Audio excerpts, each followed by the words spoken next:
talk about. And we can do those things. That's really not hard to do.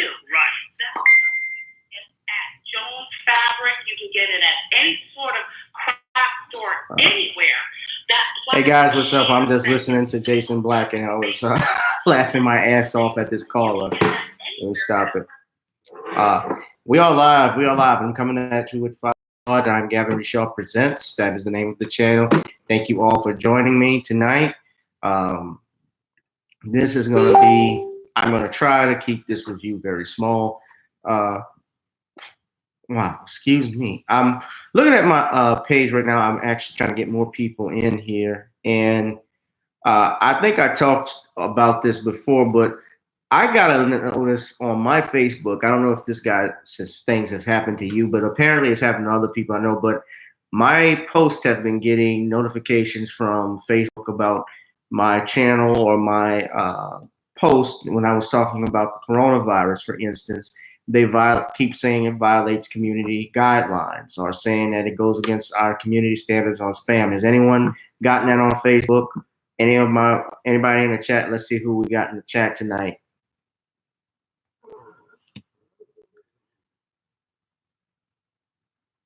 Okay, we don't actually have anyone here. Somebody will pop up. Usually it just takes a little while. I think really what happens, YouTube, like we said before, they mess with the algorithms of my channel, and not just my channel, but other fellow YouTubers like Nicole and Tareen Rain. Shout out to them. Some people don't get notifications of when I go on. I've gotten reports about that. So definitely considering making a switch to a podcast. It is coming. It is coming.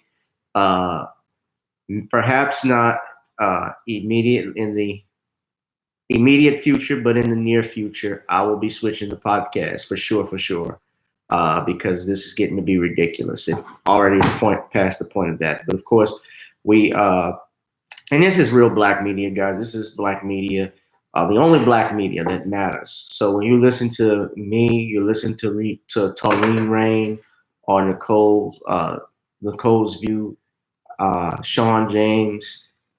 We also have We All Be News with Brother Ron Hurd. Shout out to him, Drew Hepkins, and countless others. If I forget your name, guys, it's not my heart, it's just my head. But shout out to everyone on New Black Media right now, because we are the voice of the people, and what the young people in particular are feeling in this country, how they're feeling today. Obviously with the coronavirus and the scare that's going on, it has caused a lot of fear, a lot of panic. And yesterday I was doing a video, a live stream on my other channel, which has my full name, Gavin Richard, and I kept getting cut off. My screen was reported. My screen was ended by some of my friends who were watching the channel. So I apologize for that. But basically what I was doing, we were talking about Brother Omari Hardy, and a special shout out to him, who is the commissioner over in Florida. I believe it's Lake Worth Beach, Florida, if I'm not mistaken. And the brother was standing up against the mayor of that town because apparently they were threatening or had threatened or actually did cut off utilities from taxpayers, people that paid money out there during a national pandemic. And Omari Hardy, who's the commissioner, was obviously upset. And of course, the mayor actually ended the meeting early, the meeting early, while Hardy was complaining. And I was trying to play that video for everyone. And of course, we had interruption with the media. What's up, Mufunk? You see, I'm seeing it on my phone, but I'm not seeing it on the live chat if you guys are actually communicating. And that's that's a problem that I have with Facebook right now. But I want you to go to this brother's Twitter page, Omari J. Hardy. I'm looking at it right now. Looking at his Twitter handle. Give a special shout out to him, Commissioner Hardy, for the work that you've done. This is his Twitter handle right here, Omari J. Hardy. Say a special shout out. I've tweeted this brother right now. I'm actually going to tweet him, and maybe we might even get him on the show. Who would like to see him and have him talk about what happened at that meeting? Although he lives in Florida, I'm here in New Orleans, but a special shout out to him for what he's doing and the work that he did. He actually standing up during these difficult times, which is something we should do.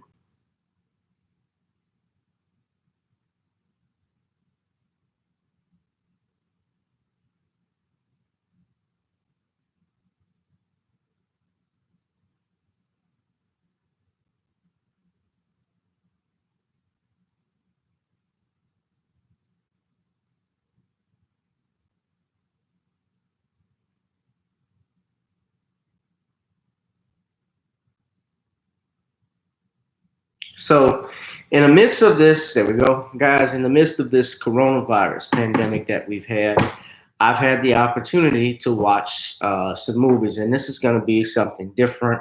And we may talk about the other things we were talking about last night on the stream that got cut off. I definitely will do perhaps a video instead of a live stream because apparently there may be connection issues when I do a live stream. But next time I'll keep that in mind. But getting back to our topic, we've had a chance, obviously, since everyone is home, to do a movie review of watch a lot of movies of The Banker.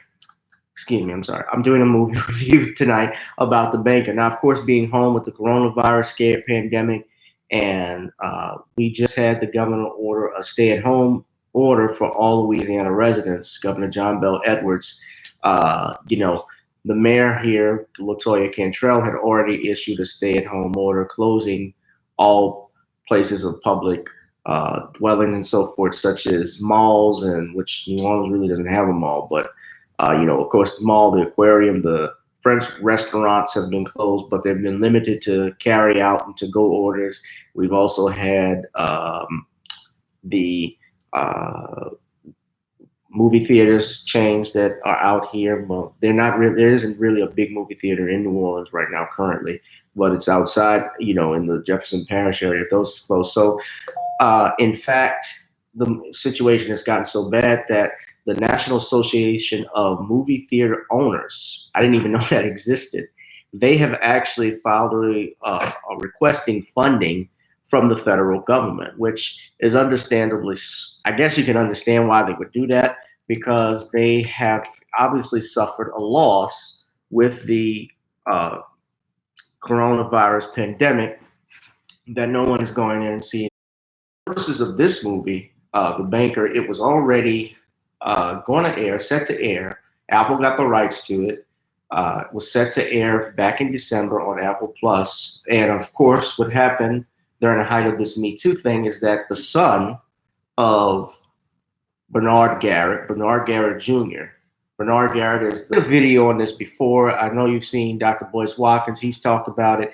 A lot of it's seen. I don't know, of course, the details of it. But again, in this time and era that we see, all men are guilty until proven guilty. There is no such thing as the presumption of innocence. The following of evidence has been overtaken by trust and belief, which is a very dangerous precedent. Now, he was accused by his half-sister, Cynthia Garrett, and Apple delayed the release of the film. And of course, Apple is even was trying to do that docu-series on Russell Simmons. Now, for purposes of seeing the movie, because it actually was showing out here in Chalmette, I did want to go to the theater, but with the height of the coronavirus, I managed not to go. So I watched it last night with my family, and I just want to let you know the movie I thought was very good. I would give, if I could, the film two black fist up.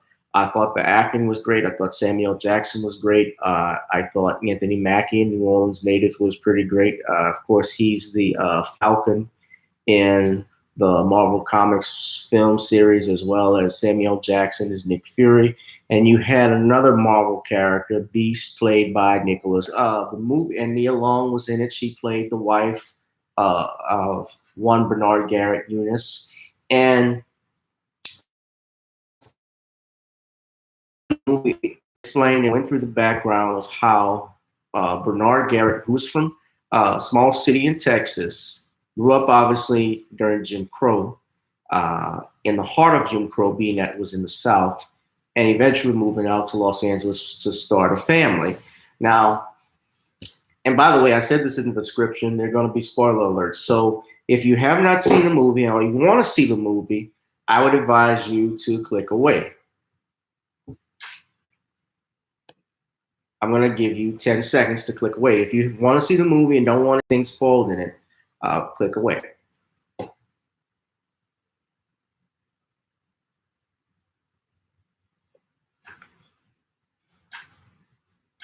Okay, so that was your chance. But yeah, in the movie, it started about how the Bernard Garrett character, how he got started in, uh, you know, starting to buy real estate. But before that, even as a little boy, he showed an idea for numbers. And I believe in one scene in the film in the beginning, he actually was looking into and watching, observing the local white men at the bank conduct business. And he was chastised by his father for being there, from what I remember correctly.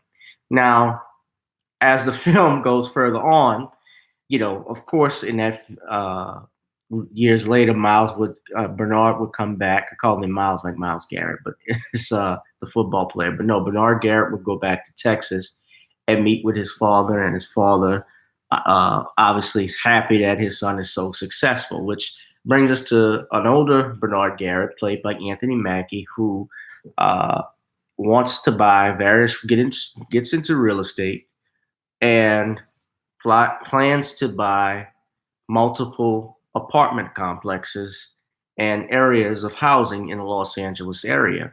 Now, in terms of racial segregation, Los Angeles was just as segregated, believe it or not, as the South. Now, they may not have been as explicit and overt with their Jim Crow laws and racist, but the racism and prejudice was always there. For instance, in the film, Bernard Garrett would go into a bank, and whenever he would try to go to the bank, he was met with opposition from the secretary. He was met with opposition from the bank owner, and there were about 5 or to 6 different banks that occupied this building. So, but Bernard met a gentleman, white man, can't think of his name, man. He uses that white man's name to get in front of this banker so that he could actually buy this apartment complex. And eventually, the singer in countless movies. He was in Jamie Foxx's movie, the Jamie Foxx Gerard Butler movie about 10 years ago, if you remember. It's called Law Abiding Citizen. And he was basically Jamie Foxx's right-hand man. He was the private investigator, chief investigator for Jamie Foxx's character. He was also in Under Siege. I'm going to look his name up because I don't want to get his name wrong, but I've seen him in a couple of movies. Get him to the Greek. Hold on a second. We're going to look it up.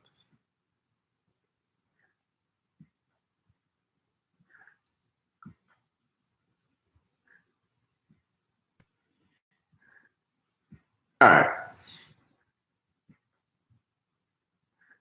Colm Meaney, and he played Patrick Barker. Yeah, Patrick Barker went in, co-owned the building with Miles Garrett that he bought in the 1950s. And yeah, and so eventually, as they operate this building, there was, of course, a white woman in the movie who was shocked to see this nigger.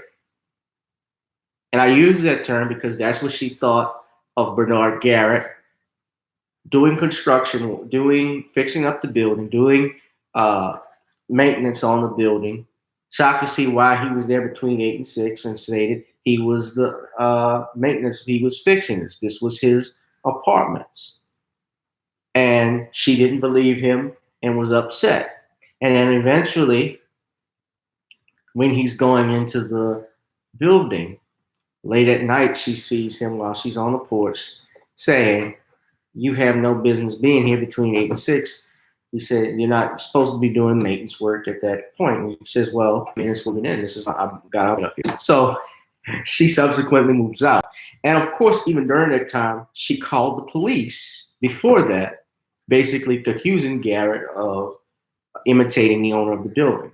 But of course, Garrett had to have a copy of the paper on him, even though he had one filed in the registry of the court. He had one on him to give to the police. And it was reminiscent. Of course, the police had to walk off when they saw it, but it was reminiscent just of how, if you saw in the movie Hidden Figures, when Taraji P. Henson's character wants to go use the restroom and had to go almost 2 miles out to go use the colored bathroom. And then when she comes back and they ask her why you were late, why you're not here in this meeting, and she goes off. But it wasn't reminiscent necessarily on that degree, but I just thinking of the things, the tasks that, and the hurdles that we had to go through during those times. The fact that you had to go through so much just to prove you own your own building, that you put money in. And so further, eventually Barker dies, the Cole Meany character. He dies, and his wife, the character's wife, Barker's wife, would not honor their agreement. And she wanted to basically sell out, buy out his piece of the ownership for pennies, for nothing. And Garrett, of course, refused, and he couldn't get any help. So he contacts a friend of his wife, who was played by Joe Morris, who was played by Samuel L. Jackson, who gives him the money to buy, not only to keep this building, but also he wanted to buy the bank, the building the banks were in. Excuse me, not the bank. He wanted to buy the buildings the banks were in Los Angeles, downtown Los Angeles. And Samuel L. Jackson's character agreed to help, but the only issue was that, of course, they were black, which is hence why they still have their racial prejudice out there in LA. So what Joe Morris and Bernard Garrett do was they hire a white boy by the name of Matt Steiner, who is played by Nicholas Hoult, who eventually was able to learn from these gentlemen about math and numbers and real estate. What's the going rate for this building, the ratios and so forth. And he became the white face of the company that they had. You know, the two black men, Joe Morris and Bernard Garrett, were the partners, and Matt Steiner was the face of the company, but he was not the actual person running things. But he learned on them and, you know, succeeded. They succeeded by the building from the rich white man.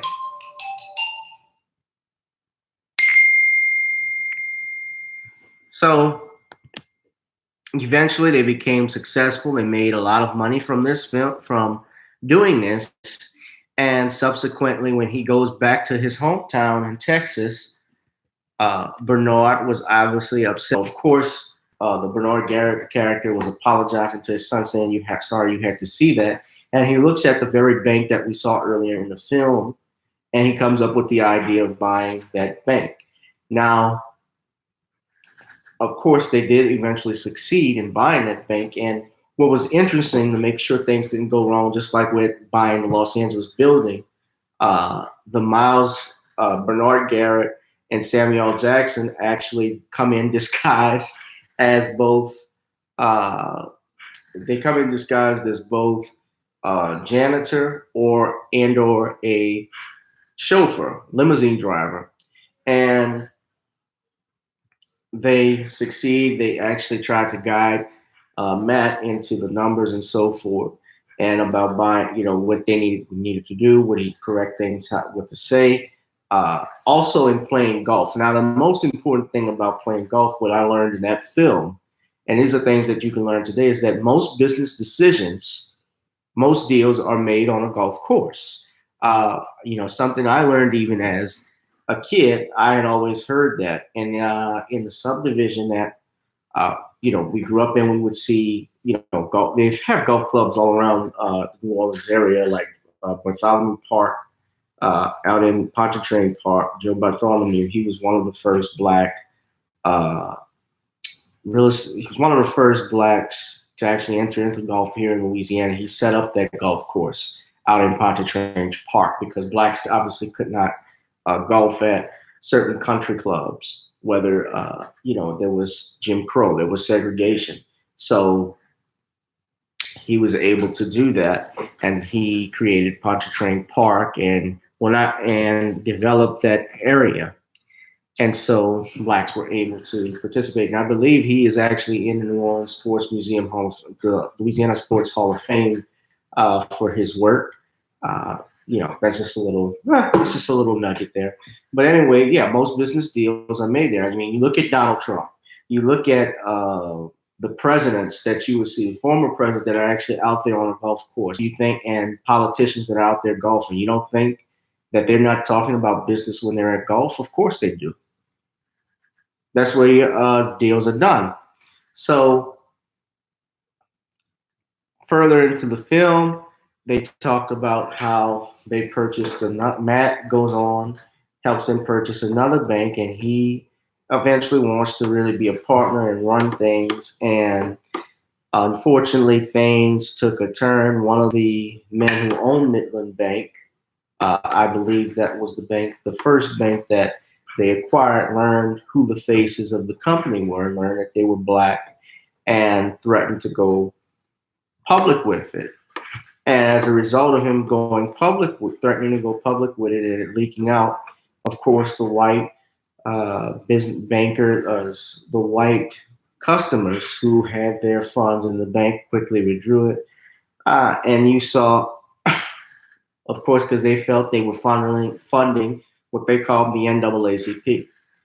Now, as a result of mismanagement of the second bank, and you can watch this, and he alone was in there as well, they eventually got in trouble with the law.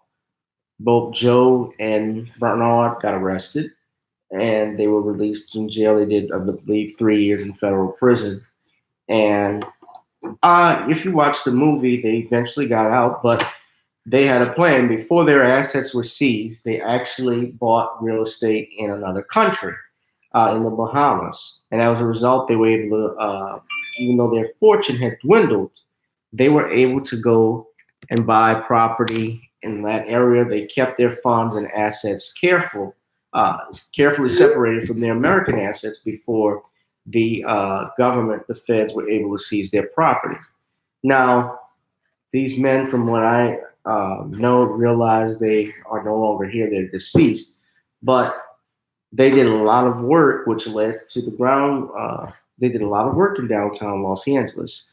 And Brother Tariq Nasheed has even talked about a contractor, architect, who did a lot of work in LA, who helped build that area. He also talked about I can't think of the woman who's basically considered the guy, basically gave a lot of lessons that we can learn about doing business, about learning the real estate market, and learning about banking, which is what this brother did.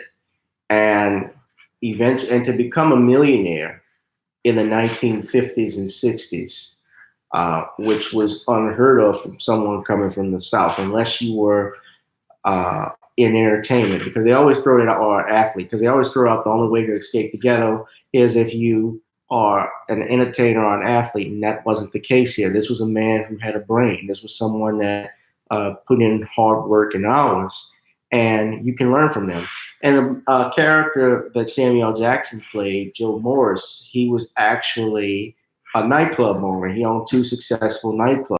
And obviously, they were clearly smart because they were able to go and keep their money and didn't, of course, they knew probably something like this might happen as a contingency plan. So that's another thing we can learn about having a backup plan. If something you have that goes south, it doesn't.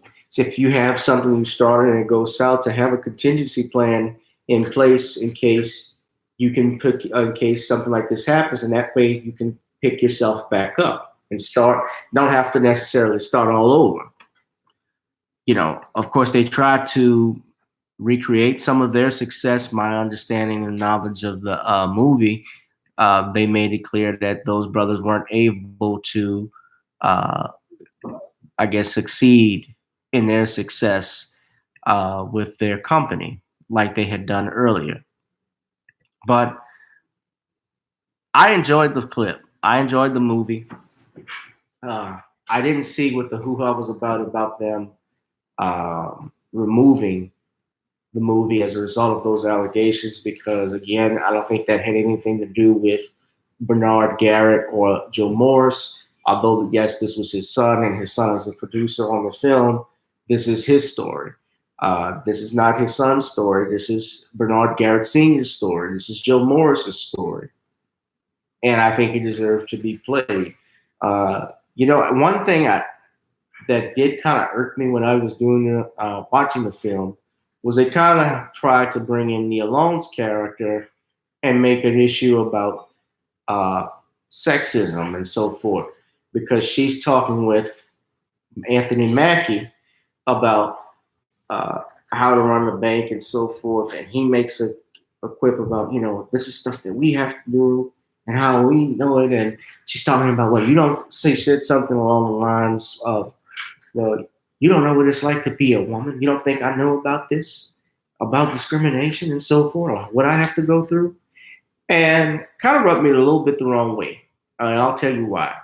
They have, of course, in the last few years or so, and even before that, tried to destroy the family unit. Now, of course, this was nothing big, like a big toxic masculinity thing. This is not what that movie was about. And I didn't get that draw from the dialogue between the two characters, but I did feel they were trying to put in this feeling about being black and, driving a match between male and female, black men and black women.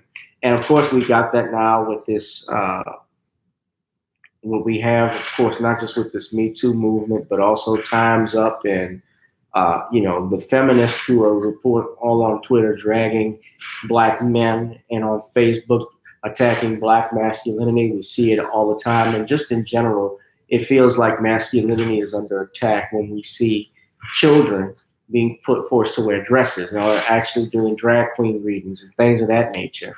I see Nia Long's character even talked about how, I'm black and I'm a woman. When she was talking to Matt Steiner. So I don't know who wrote the film. The person that directed The Banker was a gentleman by the name of George Nolfi. George Nolfi.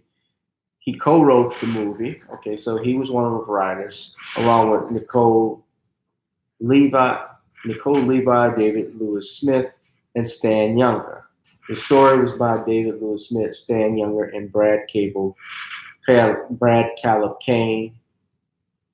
Nnamdi Asomugha, who is the former cornerback for the Oakland Raiders and for San Francisco 49ers, he actually was a producer on the film. That's very interesting to know. And Anthony Mackie produced this as well. So that's good to know. And it wasn't a long movie. It was about, straight with 2 hours. So it was pretty good movie. Jesse T. Usher was also in it. Paul Victor was in it. He played one of the friends of Samuel Jackson, a white man who had a lot of money that backed them. So that was good to have. Gregory Allen Williams played Britton Garrett. That was the father of Bernard Garrett. So overall, you had a stellar cast. I give him a 2/5 stuff. I'd also say that, Gregory Allen Williams, he's on the Greenleaf TV show on OWN. If you watch that, I don't watch Oprah shit too much. But yeah, pretty good movie all the way. If you don't have anything to do, if you're not working and you have time, you can subscribe to Apple Plus just briefly. You don't have to have after a week, if you don't want to keep Apple, you can obviously unsubscribe from it. But you can watch that movie. It was actually pretty good. And Mr. I forgot the guy's name already. Joe Morris. Yeah, Joe Morris. Yeah. So all in all, it was a pretty good movie, guys. So I'm gonna give you some more reviews of some movies that I'm watching since I'm off here. We don't have court or anything like that. You guys stay safe with this stuff. Be blessed. If you don't have to go out, stay home. If you're not getting essentials, I think it's best just to stay home because this stuff is real, and I think it's going to get even worse as the time goes on. Because I have a feeling, this is just my opinion, lockdown is coming. I believe martial law is coming. If they're giving you orders to stay home, and really, and except for essentials, and really you can't enforce those type of orders. So I'm wondering how they're going to enforce it, and the numbers keep increasing. Eventually, what's going to be a voluntary order will be a mandatory order. And the only way you can enforce laws in order to enforce laws, you have to have order. And of course, if there's no law, there is no order. And I think eventually what's going to happen, I believe that martial law will be declared. I just believe that personally. I think that certainly if those numbers keep getting higher, it'll happen. I've had 8 states that have already had the governors issue stay-at-home orders for this. Louisiana has one of the worst cases of COVID-19. New York, obviously, a bigger population. I saw the governor on there. He issued a stay-at-home order. Now with Como, he actually said that there will be no martial law. That's what he says, but who's to say? But watch TV while you can and enjoy the film. I didn't want to make it about that, talking about that, but I do that, guys. I'll jump in and out of things. So that's me. But you guys enjoy the movie. I'm about to watch another movie with my family in a little bit. We're going to check out The Invisible Man. So, be safe, be blessed. I love you guys. I will be back to do another video. I think instead of live streaming it, I'm just going to do a straight video, okay? You guys take it easy. I'm out. Peace.